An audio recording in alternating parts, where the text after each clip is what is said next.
Hola a todos, bienvenidos, recibid un cordial saludo. Con este vídeo comenzamos una serie de 3 o 4 presentaciones donde me propongo mostrar los conceptos relacionados con el diseño de osciladores senoidales. Bien osciladores RC, resistencia condensador, o considerados de baja frecuencia, o bien LC, bobina, condensador, considerados de alta frecuencia con o sin cristal de cuarzo. Abordaremos su diseño y aprenderemos a usar uno de los dos métodos más conocidos para ello, el método de Barkhausen o el método matricial. Veremos sus características y sugeriré, solo es una sugerencia, cuándo emplear un método u otro. Cuando estudiemos osciladores donde se usa un amplificador operacional, inicialmente lo vamos a considerar ideales, pero comentaré cómo puede influir su no idealidad en el resultado final. Todo ello de cara, claro está, a la selección de un amplificador operacional comercial, sin perder de vista qué tipo de sinusoide queremos obtener, qué amplitud y qué frecuencia, y sobre todo evitar, en la medida de lo posible, la aparición de armónicos, de distorsión armónica. Así, resulta conveniente resaltar ya 3 de los parámetros más importantes que influyen dramáticamente, diría yo, para que un oscilador oscile con una buena sinusoide. El slew rate del operacional, el producto ganancia por ancho de banda para conseguir la frecuencia de oscilación deseada, si es rail to rail y qué tensiones de alimentación tiene, si es simple, dual y sus valores para conseguir una variación que no sature, una variación de la sinusoide de salida que no sature el operacional y por tanto no se distorsione la señal. La respuesta en frecuencia de los amplificadores realimentados se caracteriza, entre otros factores, por su estabilidad. Estabilidad en general. Podemos decir que un sistema que tiene una función de transferencia en el dominio de la plaza HDS será estable si al aplicar a su entrada una señal de tipo delta de Dirac se obtiene una señal de salida decreciente, amortiguada en el tiempo. Inestabilidad, por su parte, cuando la señal de salida crece o se mantiene una oscilación constante en el tiempo. No son definiciones canónicas, pero sí intuitivas. Se necesitan herramientas más precisas para determinar la estabilidad de un amplificador realimentado. Estas herramientas han de permitir establecer una compensación para asegurar la estabilidad, cuando ello sea el objetivo. No olvidéis que estamos tratando de diseñar osciladores. De todas maneras, dejadme recordar algunos de los criterios de estabilidad que se estudian en muchas partes, en muchos libros de electrónica, de sistemas, como son el criterio de estabilidad de Bode, que se trata de representar la ganancia de lazo abierto A por beta, el módulo y la fase por separado, como tenéis en la parte derecha de la figura, y a partir de la expresión de la ganancia del amplificador realimentado, podemos ver su denominador y decir, hombre, es que este amplificador va a ser inestable a una determinada frecuencia de F sub 0 si a esa frecuencia el producto A por beta es mayor o igual que 1 y la fase es 180, porque eso hace que el denominador de esa expresión tienda a infinito. Esto es precisamente la condición de estabilidad de Bode y, por tanto, la condición que más adelante vamos a manejar para diseñar osciladores. De todas maneras, y hablando de estabilidad, podemos decir que es muy característico todos los criterios que hay para estudio de estabilidad de los circuitos, de los amplificadores realimentados, es hablar del margen de ganancia, M sub G, que es el aumento que puede experimentar la ganancia de un amplificador antes de pasar a ser inestable. Y eso puede ocurrir si la fase es 180, por eso es 20 veces el logaritmo de 1 partido por el producto A por beta cuando la fase es 180 grados, ¿de acuerdo? Y el margen de fase es el aumento o disminución que puede tener la fase cuando, siendo el producto A por beta mayor o igual que 1, ¿de acuerdo? La fase no es 180, es decir, ¿cuánto le queda para llegar a 180? Esos son los criterios, los márgenes que tenemos para garantizar la estabilidad de un amplificador, y típicamente una buena estabilidad requiere un margen de ganancia de 10 decibelios aproximadamente y un margen de fase de unos 50 grados. Esto lo tenemos reflejado en esta figura en la cual he resaltado qué es el margen de ganancia que acabamos de definir.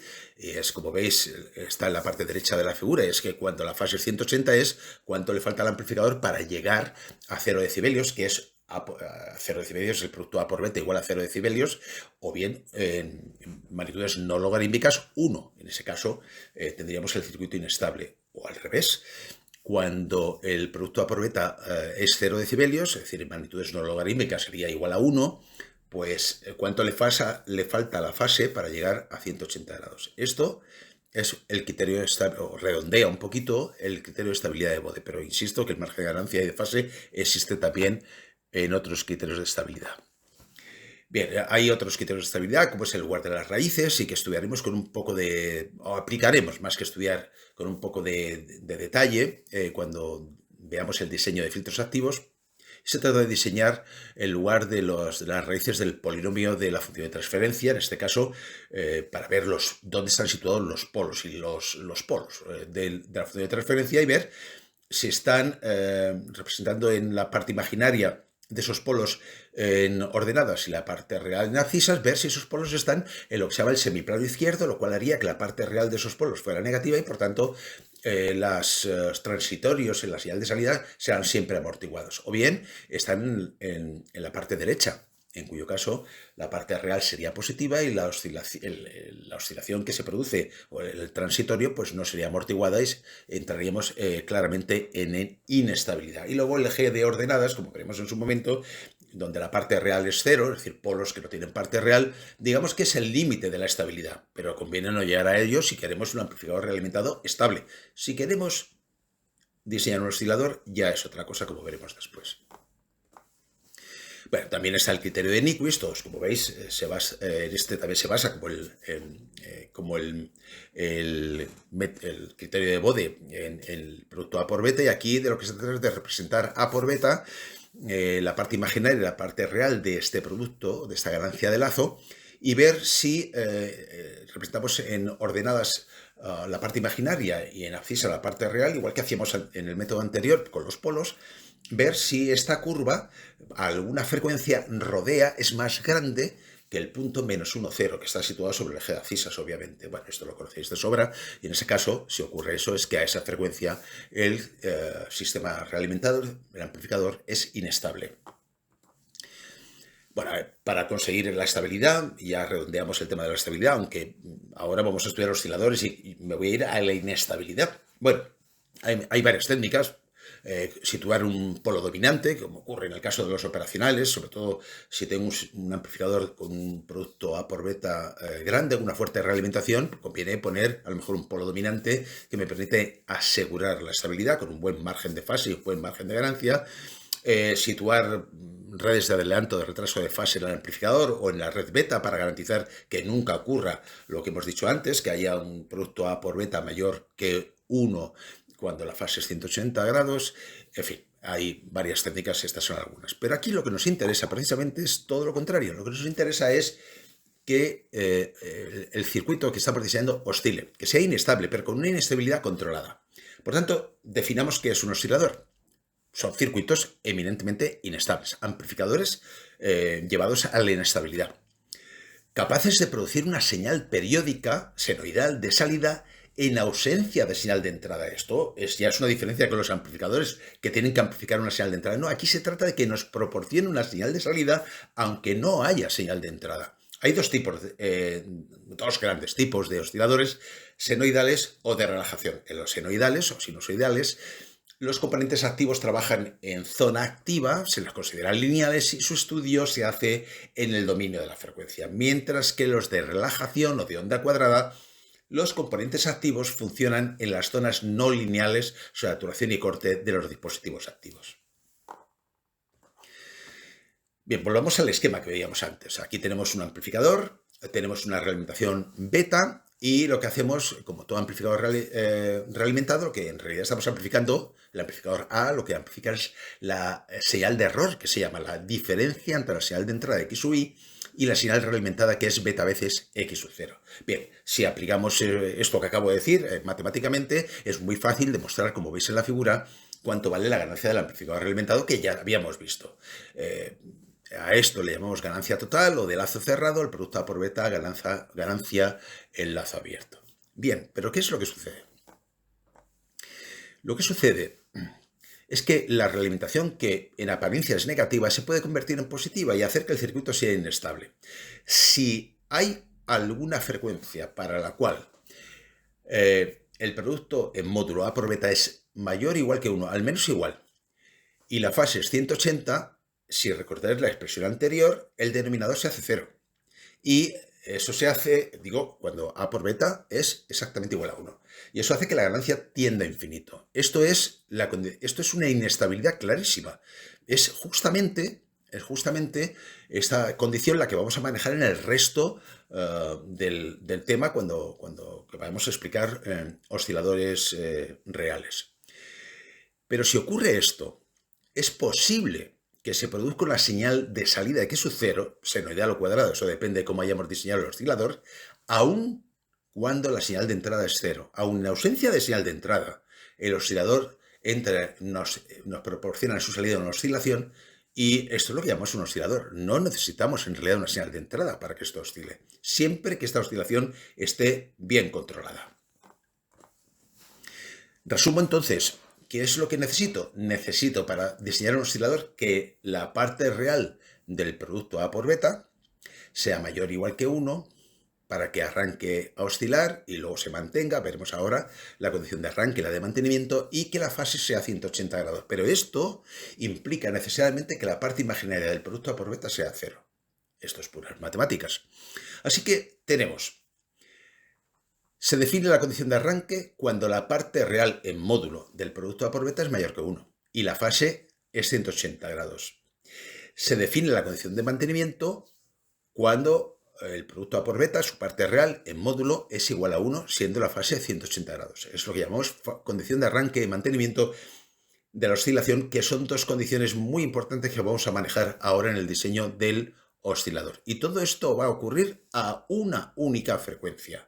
Es decir, la señal de salida de x0 va a ser una sinusoide, si es lo que vamos a diseñar en este tema, con una determinada frecuencia f0. El método de Barkhausen, por tanto, para el diseño y también para el análisis, es precisamente esto, aplicar esta condición, que la parte imaginaria del producto A por beta sea 0 y que la parte real sea mayor o igual que 1 cuando la fase del producto A por beta sea 180 grados. De la parte imaginaria igual a 0, vamos a obtener siempre la frecuencia de oscilación, porque solo va a ocurrir para una determinada frecuencia. De la condición del resto, de la condición de que la parte real de A por beta sea mayor que 1, es la condición de arranque. Es imprescindible que sea así para que, cumplida a esa determinada frecuencia, el oscilador se ponga a oscilar de forma natural. Vamos a verlo con un ejemplo. Creo que va a ser este método de Barkhausen, y la condición de oscilación, de arranque de la oscilación, va a ser clarísimo. Fijaos, es el llamado oscilador RC de baja frecuencia. Lo hemos hecho con un operacional, al que vamos a considerar ideal o casi ideal. Es decir, impedancia de entrada muy grande, infinita, por tanto no consume corriente a través de la entrada ninguna de ellas, ni inversora ni no inversora. Impedancia de salida 0. Ganancia diferencial del operacional como amplificador diferencial, que es muy grande, real y constante, es decir, no depende de la frecuencia, vamos a considerarlo así. Y el circuito que veis está realimentado positivamente. Y como está realimentado positivamente, no se cumple el principio de cortocircuito virtual. Por tanto, puedo decir que la ganancia diferencial del amplificador operacional es V0 partido por V. He marcado esa V ahí, no porque sea la señal de entrada, que no lo es, no la necesita. Es para tener un punto de referencia, una tensión de referencia. Es decir, la ganancia diferencial, por tanto, es el cociente entre V0 y la diferencia entre la tensión V más menos V menos, que en este caso es V, por estar V menos con esta masa, claro. ¿Pero cuánto vale beta? Bueno, tenemos beta, tenemos la red de realimentación positiva formada por el R y C que están en serie, y los mismos valores en paralelo en la entrada, formando un divisor de impedancias. Bien, calculo el valor de beta expresado como V partido por V0, ¿de acuerdo? Y obtengo una expresión que depende, en este caso el dominio de Laplace, que depende de la frecuencia, como veis en la figura. Pues bien, el método de Barkhausen me diga, haga usted la parte imaginaria de esa expresión A por beta, la hace 0. Dado que el amplificador diferencial hemos dicho que tiene una ganancia muy grande, real y constante, la parte imaginaria igual a 0 es la parte imaginaria de beta, la que tiene que ser igual a 0. Así que la única frecuencia para la que eso ocurre es la que cumpla que omega por RC menos 1 partido por omega RC, que es lo que tenéis sumando al 3 en el denominador de beta, sea igual a 0. De ahí despejamos la frecuencia de oscilación y resulta que la frecuencia de oscilación es 1 partido por 2 pi por R por C. No hay otra frecuencia de oscilación. Hay esta frecuencia de oscilación que depende de los valores de dos resistencias que han de ser iguales y dos condensadores que han de ser iguales. Bien, analicemos ahora para esa frecuencia la condición de arranque. El producto A por beta, que en este caso es ganancia diferencial por beta, en módulos, la parte real debe ser mayor o igual que 1. A la frecuencia de oscilación f sub 0.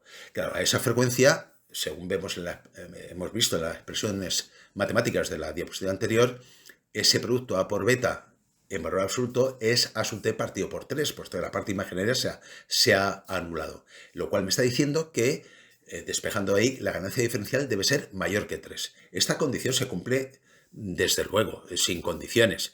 Se cumple la condición de arranque, ya que un amplificador diferencial de tipo un operacional real tiene una ganancia diferencial muchísimo mayor que 3.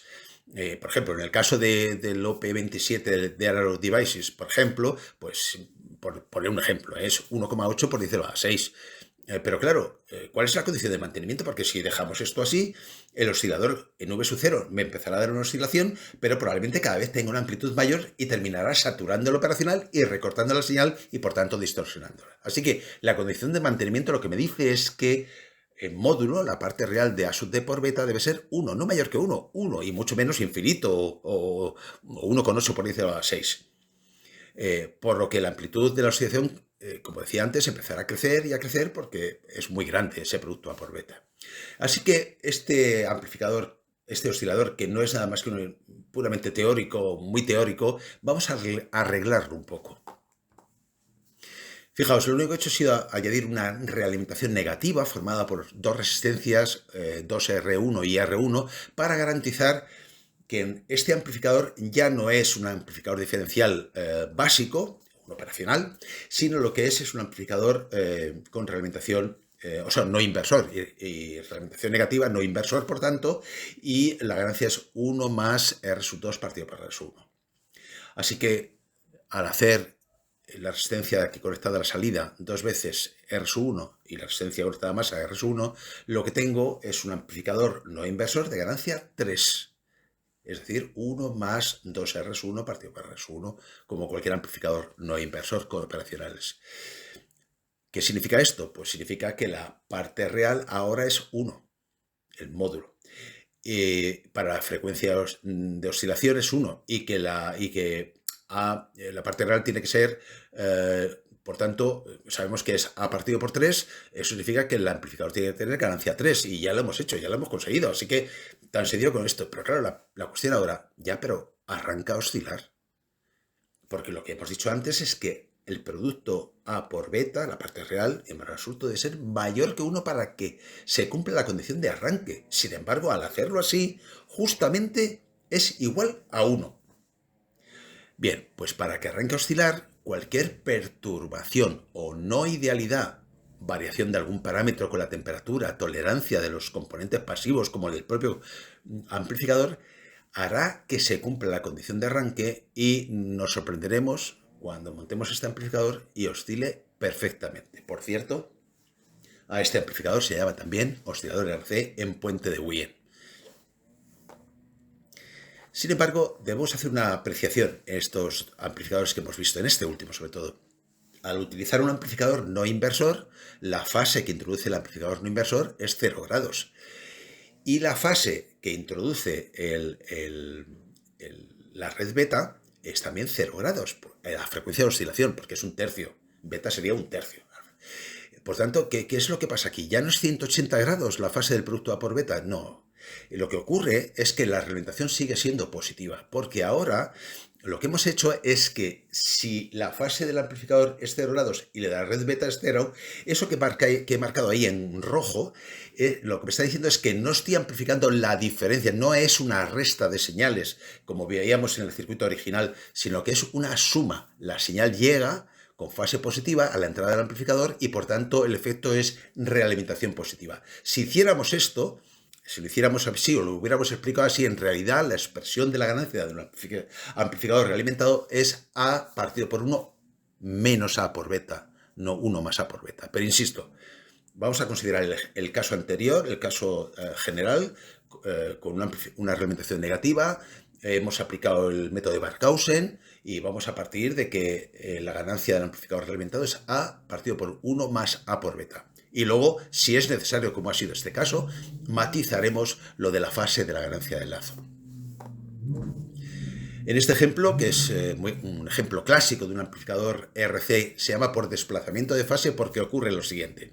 Aquí el amplificador operacional tiene una realimentación negativa, clarísima, a través de su entrada inversora. Sin embargo, y por tanto, el amplificador con realimentación negativa va a introducir una ganancia 180, perdón, una fase 180 en la señal V sub 0. Necesitamos, para que la fase de todo el lazo sea 0 y la realimentación sea positiva, necesitamos que la red beta formada por esas tres células CR introduzca a la frecuencia de oscilación, introduzca otros 180. Insisto, para que al final la ganancia de lazo me produzca una realimentación positiva. Recordad, fijaos, la operación está realimentada negativamente. Por tanto, mete una fase de 180 en V sub 0, pero la red de realimentación a base de 60 grados en la primera célula, 60 a la siguiente, 60 a la siguiente, lo que hace es meter otros 180 y por tanto conseguimos un amplificador realimentado positivamente y por tanto un oscilador. Bueno, aquí lo que hacemos es calcular el valor de V, que es la señal donde vamos a medir la sinusoide, es I sub 3 por R, si consideramos que lo operacional es ideal, no consume corriente y por tanto podemos decir eso, y beta, que es V sub 0 partido por V, pues es R veces, sustituyendo V por el valor que acabamos de decir, R por I sub 3 partido por V sub 0. Bueno, hasta ahí de momento.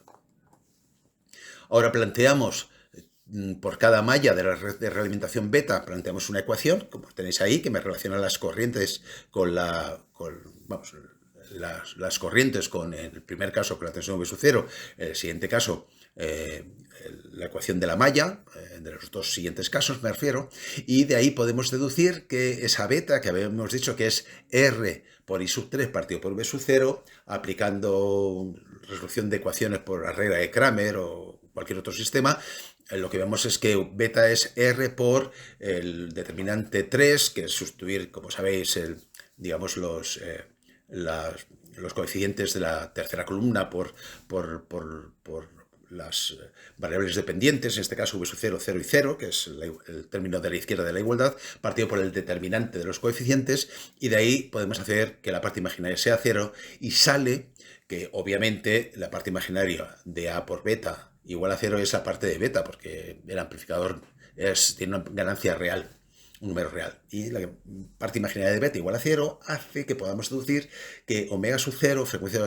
de oscilación, es 1 partido por la raíz cuadrada de 6 por R por C, o 1 partido por 2pi, raíz cuadrada de 6 por R por C. Bien, a esta frecuencia, la condición de arranque me dice que la parte real en valor absoluto debe ser mayor que 1. Y se puede deducir relativamente sencillamente de estas expresiones que para que ocurra eso, A sub t debe ser mayor que 29. La ganancia diferencial del operacional debe ser mayor que 29. Esto es un clásico, no hace falta tampoco demostrarlo, aunque es muy sencillo demostrarlo. Bien, esto, claro, esto ocurre, mayor que 29 ocurre. La ganancia diferencial del operacional, igual que antes, es muy grande, no es que sea mayor que 29, es grandísima. Por tanto, si lo dejáramos así, que no es nada más que un circuito eminentemente teórico, ¿de acuerdo? Pues probablemente saturaría la señal de la oscilación, la señal que obtendríamos en V, se saturaría y se distorsionaría. Por tanto, lo que hemos hecho ha sido modificar un poquito el amplificador. Sigue siendo un amplificador inversor, donde tenemos una resistencia 29 veces R, resistencia de realimentación, para completar la realimentación negativa del operacional, y una resistencia R que no es sino la resistencia que necesito para completar la ganancia, ¿de acuerdo? Entonces, bueno, con este circuito lo que consigo es que este amplificador inversor tenga una ganancia en valor absoluto de 29. Bien, todos los ejemplos vistos hasta ahora tienen un amplificador ideal, es decir, ganancia diferencial muy grande, impedancia de entrada muy grande, infinita, o impedancia de salida prácticamente 0. Ahora bien, si se desea diseñar un oscilador de relativa alta frecuencia dentro de la frecuencia que pueden abarcar los osciladores de tipo RC, los amplificadores operacionales muchas veces dejan de ser útiles, dado que está limitado mucho su producto ganancia por ancho de banda, al menos en los amplificadores operacionales más comunes o de bajo precio. Si se usan transistores bipolares o FET, especialmente diseñados para alta frecuencia, pues podemos conseguir, pues digamos, mejorar un poco el diseño de los osciladores RC. Bien, dependiendo del tipo de transistor, se pueden encontrar algunos más cerca de la idealidad que otros. Por ejemplo, con transistores bipolares, teniendo en cuenta su modelo para señal con parámetros H, la impedancia o resistencia de entrada HIV no es ni mucho menos infinita.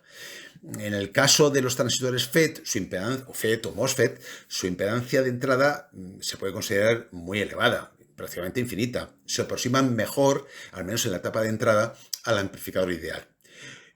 Un análisis parecido se puede hacer en la etapa de salida de dicho amplificador, donde serán tanto mejores, se aproximan a la idealidad, cuanto menor sea la impedancia de salida.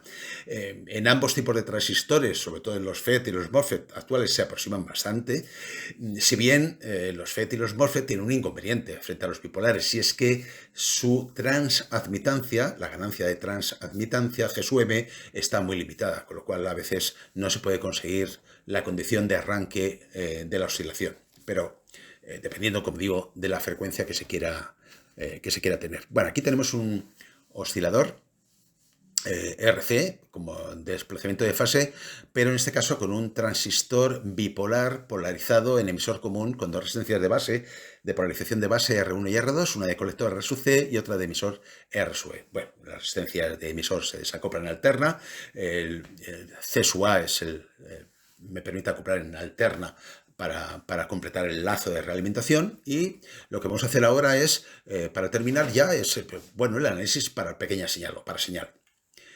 Bien, vamos a considerar el modelo de tal manera que HR y HOE, en parámetros H del transistor, los vamos a considerar 0. Esto no es nada extraordinario, no cometemos ninguna aproximación burda y por tanto eso suele ser así.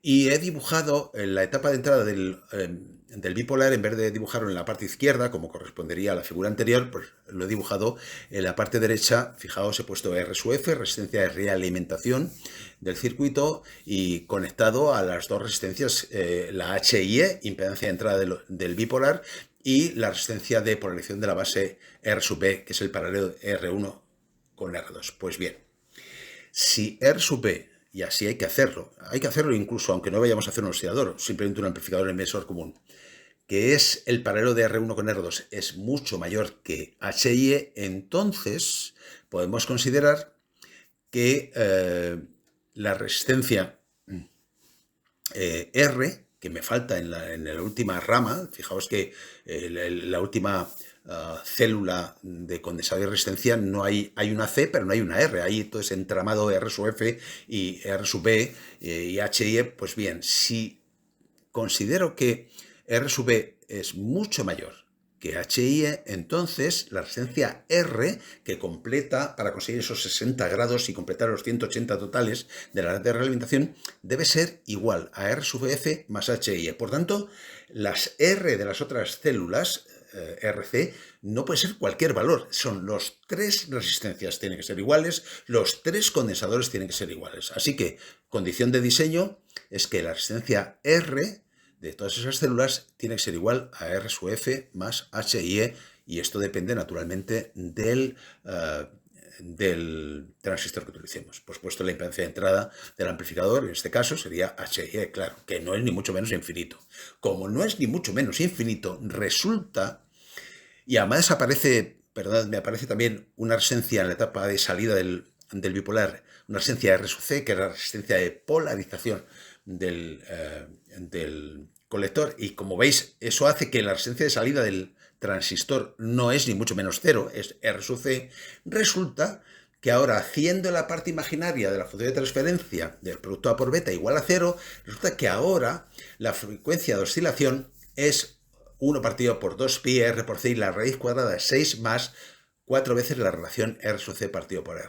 Y que la condición de arranque, que es el producto A por beta en valor absoluto mayor que 1, ahora me lleva a que HFE sea mayor que 29 veces R por R partido por R sub C más 23 más 4 por R sub C partido por R. Esa es una expresión un poco tonta, si queréis, es muy conocida y aparece en todos los libros de electrónica, se puede demostrar, si queréis hacer el ejercicio de hacerlo es muy sencillo, pero como veis las expresiones ya no son tan sencillas o tan fáciles como veíamos en los ejemplos con operacionales casi ideales. Ya tenemos que tener cuidado, porque si queríamos un oscilador de 10 kHz o de 40 kHz, ahora resulta que cuando diseñamos, si no hemos seleccionado bien el transistor, ya no tenemos eso, y resulta que ahora me cuesta que ya no oscila tan fácilmente, y esto no oscila porque HFE tiene que ser suficientemente grande para garantizar esa inecuación que tenéis en la parte inferior. Termino comparando los osciladores por desplazamiento de fase ideal con operacional, lo tenéis en la parte izquierda, y real, y comparar las expresiones de la frecuencia de oscilación y de la ganancia diferencial. Fijaos, se parecen, pero no son iguales, obviamente. Por tanto, una simplificación que se suele hacer en el diseño con transistor es hacer que R, que es la resistencia de cada una de las células de la red beta, sea igual a R sub C. De esa manera tenemos que la frecuencia de oscilación, en el caso del amplificador real, no es exactamente igual que la ideal, pero se parece mucho ya. 1 partido por raíz de 10 por R por C, y que HFE debe ser mayor que 56. Esto, el 90% de los transistores bipolares lo cumplen, es muy sencillo con transistores de gran público. Y nada más, con eso terminamos el método de Barkhausen en el diseño de amplificadores, perdón, de osciladores